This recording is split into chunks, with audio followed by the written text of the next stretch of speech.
Hello students, welcome again to Aims institute. आज के lecture में हम लोग इनपुट आउटपुट फंक्शन जो कि प्रिंटफ और स्कैनफ है उसके बारे में पढ़ेंगे और एक अरिथमेटिक ऑपरेशन से रिलेटेड प्रोग्राम सिंपल इंटरेस्ट का फिर से पढ़ाई करेंगे। Okay, so this is your simple interest program. आपके सामने स्क्रीन पर एक सिंपल इंटरेस्ट का प्रोग्राम मैंने बना के रखा है। इसमें आप लोग देखेंगे एक दो चीजें कुछ नई हैं जिसके बारे में हम प्रॉपर तरीके से डिस्कस करने वाले हैं। ठीक है, सी लैंग्वेज अरिथमेटिक ऑपरेशन प्रोग्राम जब हम पढ़ने वाले हैं उसके पहले आपको यहाँ पर दो चीजों की जानकारी होना चाहिए। दो इम्पोर्टेंट थिंग्स हैं जिसके बारे में आपको इन्फॉर्मेशन होना चाहिए। बगैर इसके हम लोग इस प्रोग्राम को समझ नहीं पाएंगे। First one is scanf input pre defined function, second one is operator precedence. दोनों चीजें बहुत इंपॉर्टेंट हैं। इसको हम वन बाय वन पहले पढ़ते हैं, उसके बाद हम लोग प्रोग्राम पर आगे बढ़ेंगे। स्कैनफ फंक्शन क्या होता है? स्कैनफ फंक्शन एक प्री डिफाइंड इनपुट फंक्शन है। जैसा आपका printf function pre defined output function है, उसी टाइप से ये प्री डिफाइंड इनपुट फंक्शन है। इस फंक्शन की मदद से आप जो भी आउटपुट स्क्रीन पर कोई डेटा है उस डेटा को आपको आउटपुट स्क्रीन से एक्सेप्ट करना है और किसी भी स्पेसिफिक प्लेस पर मेमोरी में ले जाके स्टोर करना है। इसके लिए आपको स्कैनफ फंक्शन काम करता है। ठीक है, जैसे सपोज आपने कहा एंटर टू वैल्यूज।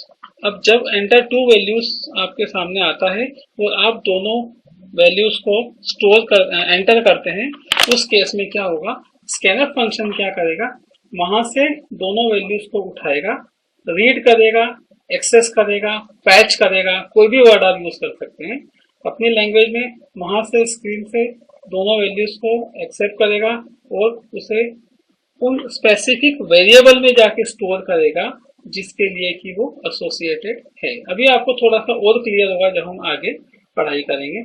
अब यहाँ पर आपको स्कैनफ फंक्शन के अंदर एक चीज और ध्यान रखना होगी कि आप किस टाइप के वैल्यूज को आउटपुट स्क्रीन से फैच कर रहे हैं। फैच करना मतलब वहां से उठाना। आप वहां से किस टाइप की वैल्यूज को फैच कर रहे हैं उसके अकॉर्डिंग आपको फॉर्मेट स्पेसिफायर की रिक्वायरमेंट लगेगी।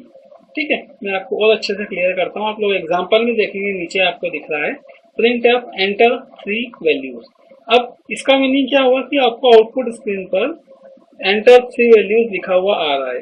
अब जब आप वहां पर सपोज आपने 3 वैल्यूज एंटर की 4, 5 एंड 6, तो उस केस में क्या होगा कि आपको 4, 5 और 6 इन तीनों वैल्यूज को वहां से उठाकर और कहाँ स्टोर करना है, जिस वेरिएबल के लिए आपने इन तीनों वैल्यूज की डिमांड की है। तब आप देखेंगे स्कैनफ फंक्शन का काम होता है। Scanf function open bracket close bracket, इस जैसे ही आपको ओपन ब्रैकेट होगा आप डबल इन्वर्टेड कॉमे में percentile D percentile D percentile D, यहाँ पर मैंने परसेंटाइल डी किया है। उससे क्या समझ में आता है आपको बेटा कि मैं यहाँ पर 3 वैल्यूज को एक्सेस करने वाला हूँ और जो मेरी तीनों वैल्यूज है वो क्या है, तीनों वैल्यूज मेरी इंटीजर है। ये आप कैसे आइडेंटिफाई कर रहे हैं कि आपकी तीनों वैल्यूज इंटीजर है, क्योंकि आप लोग क्या यूज कर रहे हैं, परसेंटाइल डी यूज कर रहे हैं। फॉर्मेट स्पेसिफायर है इंटीजर के लिए, क्या फॉर्मेट स्पेसिफायर होता है, परसेंटाइल डी। इसलिए यहाँ पर ये चीज क्लियर है। अगर आप कोई फ्लोट वैल्यूज को फैच करेंगे तब आप यहाँ पर परसेंटाइल एफ यूज करेंगे। अगर आप कैरेक्टर वैल्यूज को फैच करेंगे तो आप यहाँ पर परसेंटाइल सी यूज करेंगे। ठीक है, अब उसके बाद आप देखेंगे कि आपने कॉमा ऑपरेटर यूज किया है और फिर and A comma and B comma and C.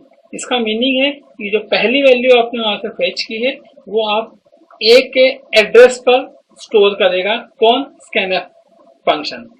Second value जो आपने फैच की है वो बी के एड्रेस पर स्टोर करेगा, कौन, स्कैनफ फंक्शन। ओके, इस टाइप से स्कैनफ फंक्शन आपका काम करता है। ठीक है बेटा, नेक्स्ट है ऑपरेटर प्रेसिडेंस।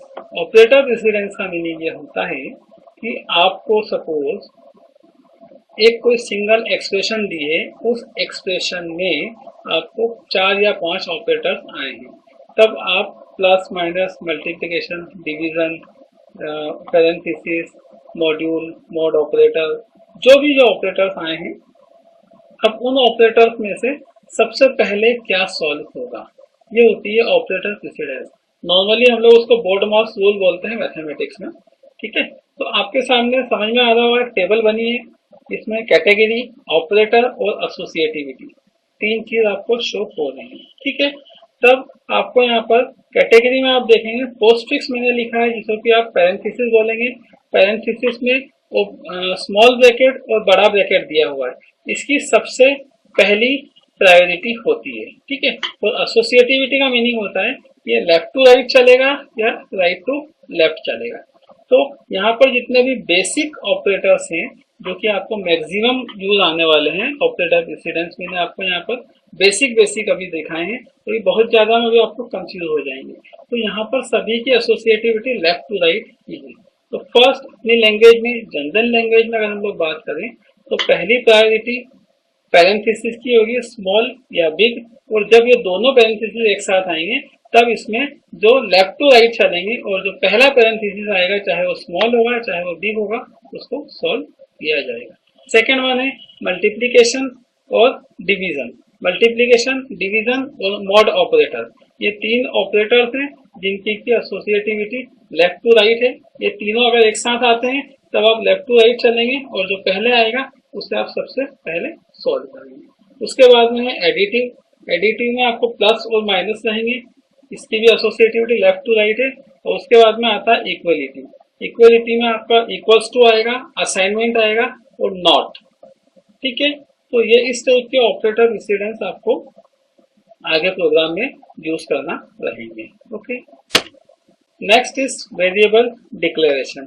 वेरिएबल डिक्लेरेशन क्या होगा कि जब भी आप किसी प्रोग्राम को बनाएंगे तो उसमें आप ये देखेंगे कि आपको कितने वेरिएबल्स की रिक्वायरमेंट होगी, पहली चीज।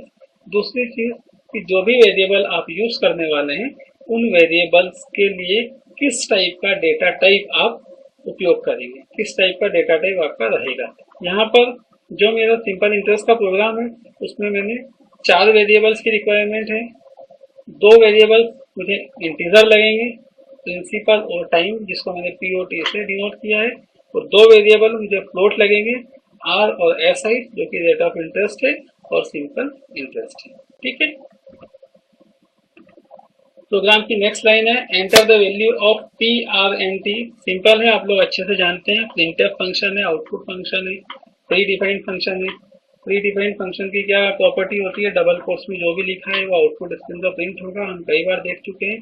तो आपका इस वाली लाइन का मीनिंग होगा आपके आउटपुट स्क्रीन पर लिखा हुआ आएगा enter the value of PRN scanf. ये आपके पास में एक नई चीज है।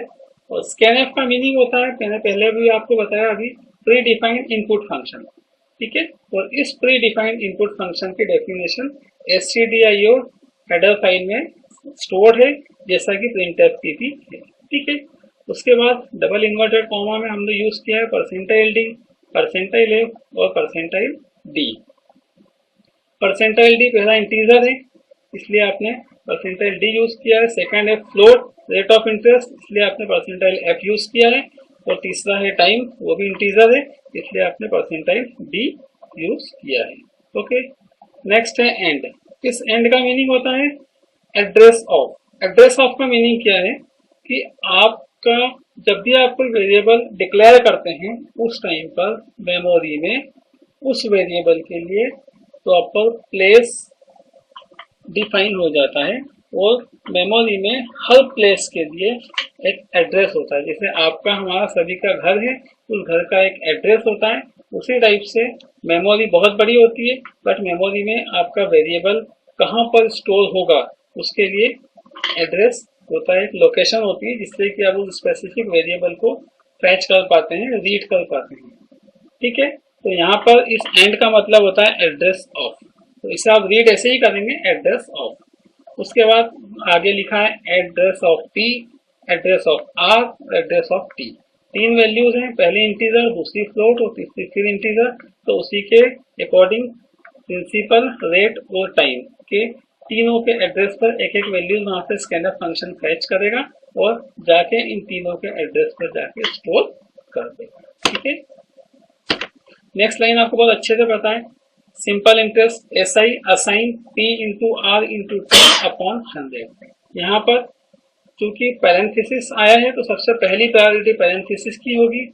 अब पैरेंथेसिस में पी आर और टी का मल्टीप्लिकेशन होगा, उसके बाद डिवाइडेड बाय 10 होगा, सॉरी डिवाइडेड बाय 100 होगा, और ये सारे कैलकुलेशंस करने के बाद इनका फाइनल रिजल्ट एसआई में जाकर असाइन हो जाएगा। अब आपका रिजल्ट एसआई में है बेटा, अब आप उस एसआई को प्रिंट करना चाहते हैं तो प्रिंट के लिए आपके सामने सिंपल है, प्रिंट एफ, डबल कोट में मैंने लिखा है सिंपल इंटरेस्ट। प्रिंट एफ आपका प्री डिफाइंड फंक्शन है, सिंपल इंटरेस्ट इक्वल्स टू, यहाँ पर आप देख रहे हैं simple interest equals to percentage of F.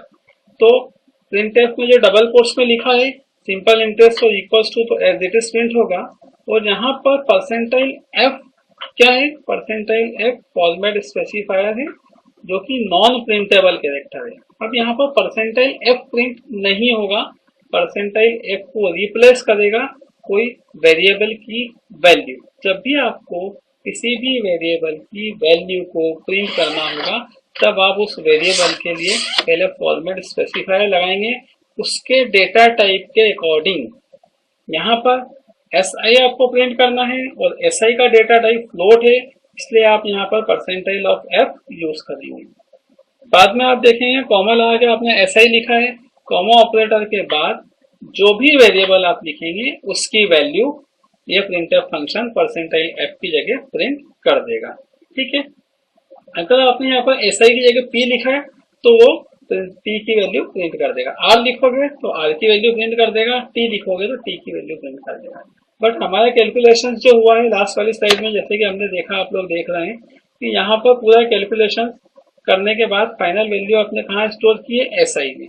तो यहाँ पर हम एसआई की वैल्यू प्रिंट कराना चाहते हैं, आपने यहाँ पर एसआई की वैल्यू प्रिंट, ये आपकी आउटपुट स्क्रीन इस टाइप से आएगी।